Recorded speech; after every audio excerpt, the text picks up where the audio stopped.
Good morning friends, welcome to Raj blog. বড়দের প্রণাম জানিয়ে ছোটদের ভালোবাসা দিয়ে আজকের ব্লগটা আমি শুরু করছি। আশা করছি তোমরা সবাই ভালো আছো আর আমিও ভালো আছি। সো ফ্রেন্ড, দেখো আজকে ব্লগটা একদম মর্নিং থেকে তোমাদের সাথে শুরু করলাম।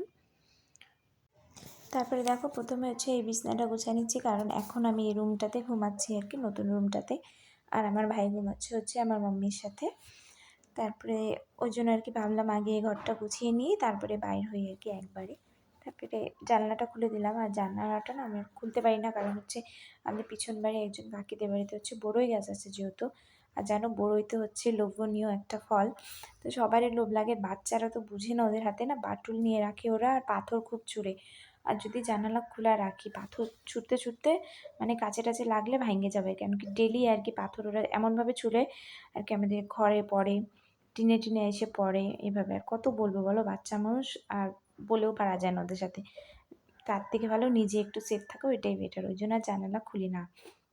যতক্ষণ আমি এই রুমে কাজ করি ততক্ষণই খোলা রাখি, তারপর যে এই রুম থেকে চলে যাই এই জানালাটা বন্ধই থাকে। আর এই রুমে তো বেশিরভাগ কেউ আসে না, ধরতে গেলে দরকার ছাড়া কেউই আসে না। রাত্রেবেলা ঘুমানোর সময় একটু আসলে আসা হয়, না তো না।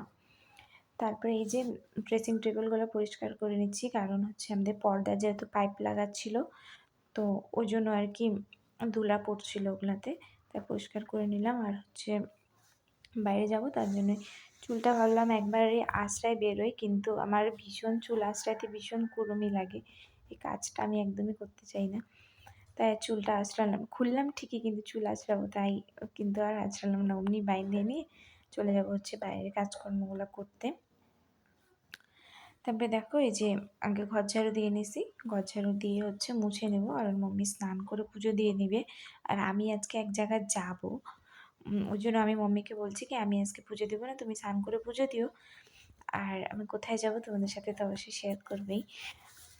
তো ওই জন্য মাকে বললাম আমি তো স্নান করবো না, এসে স্নান করবো যেহেতু, তো ওই জন্য মা পুজো দিবে, ওই জন্য আমি ঘরটা মুছে নিচ্ছি। তারপরে বারান্দা টারান্দা মুছে নিই, তারপরে একবারে ওদিকের কাজে চলে যাব আর কি। বাকি যে ঘরগুলো আছে ওগুলো পরিষ্কার করার জন্য যাব।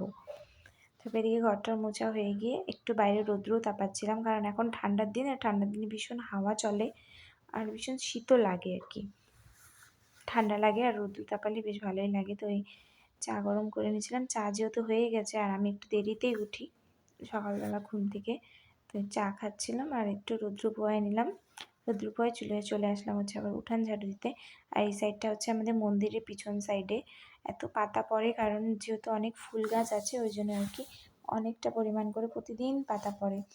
আর ফুলগুলোও পড়ে, হলুদ ফুলগুলো তোমাদের সাথে একবার শেয়ার করছিলাম, ওই ফুলগুলো পড়ে।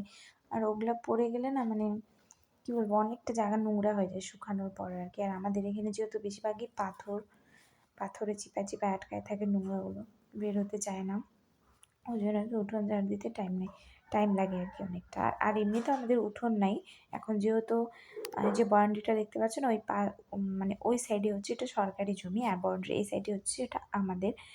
তো ওই জন্য আর কি খোলা আছে বলে আমরা নিজের মতন করে ফুল গাছ টাছ লাগাই আর কি আমরা রাখছি। কিন্তু যেদিন সরকারের দরকার হবে ওদিন তো বাউন্ডারি দিয়ে দিবে, তাহলে তো আমাদের উঠানই থাকবে না, ধরতে গেলে ছোট্ট একটা বারান্দার মতন থাকবে।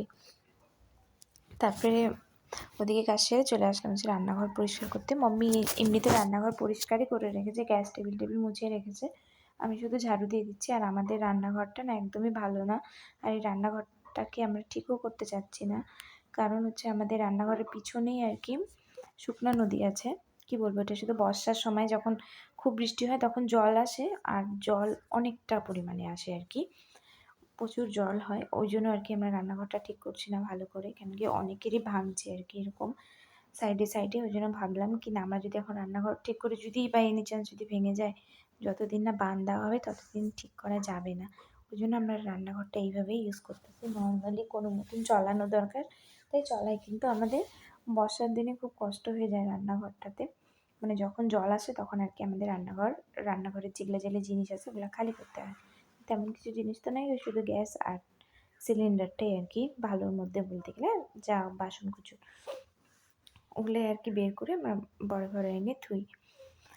তারপরে দেখো ওদিকে ঘরটা ঝাড়ু দিয়ে নিলাম, রান্নাঘর ঝাড়ু দিয়ে হচ্ছে বাসন মাজতে বসে গেছি। আজকে খুব তাড়াতাড়ি আর কি কাজকর্ম আমি শেষ করছি, কারণ আজকে আমি যাবো হচ্ছে এক জায়গা। আর সেটা হচ্ছে আমাদের যেহেতু বাড়ির সামনে মাঠ, তার ওই পাশে হচ্ছে মানে কি বলবো বর্ষার দিনে প্রচণ্ড জঙ্গল হয়ে যায়। ওই জন্য হচ্ছে না জঙ্গলগুলাতে ধরো এই দিনটাতে আরকি উইন্টারে আরকি শুকায়। তো সবাই যায় খড়ি কাটতে। তো আমাদের পাশের বাড়ির কাকিও গেছিল খড়ি কাটতে। আমি আগের দিনই বলছিলাম কাকিকে যাবো। কিন্তু আমি কাকিদের সাথে একসাথে যাইতে পারি নাই। কারণ আমার মা দোকান চলে গেছিল, ভাইয়ের স্কুল ছিল ওইজন্য। তো মা যখন বাড়িতে আসছে তখন আমি আর কি গেছিলাম কাকিরা যেখানে খড়ি কাটতে যায়। আর ওখানে এত পরিমাণে জঙ্গল মানে ভীষণ জঙ্গল। তারপর ওখানে গেছি তো দেখি কাকিদের খড়ি কাটা হয়ে গেল। তো আমি কি করি তো ওখানে না প্রচুর বড়ই গাছ আছে ওই জঙ্গলের মধ্যে অনেক বড়ই গাছ। আমার জানাই ছিল না এতদিন হয়ে গেছে আমরা এখানে আসা কিন্তু আমার আর কি জানাই ছিল না কি এত বড়ই গাছ ওখানে আছে, হ্যাঁ? তারপরে দেখো গেছি, বেশিক্ষণ না কিন্তু আধা ঘন্টার মধ্যে দেখো এতগুলা বড়ই তুলে আনছি। কাঁচা পাকা সব মিক্স ছিল। আরও একটা কাকি ছিল উনি আমাকে হেল্প করেছে বড়ই গাছে ধরো হাত দিয়ে তো তোলা যায় না, হাত দিয়েও কিছুটা তুলেছি। যতটুকু আর কি হাত দিয়ে তুলেছি হাত মাত্র পুরো কাইটে একেবারে শেষ হয়ে গেছে। আর একটা কাকি ছিল উনি হচ্ছে লাঠি নিয়ে গেছিলো তো লাঠি দিয়ে আর কি গাছের মধ্যে ইসে করছে। তারপর বড়ইগুলা হচ্ছে নিচে পড়ছে ওগুলাই আমি টুকাই নিচ্ছি। দেখো অনেক কিছু কিছু বড়ই পাকা, বেশিরভাগটাই পাকা পাইছি আর অল্পটুকু আর কি কাঁচা ছিল। ওগুলাই নিয়ে এসে যে ধুয়ে শুকিয়ে দিচ্ছি।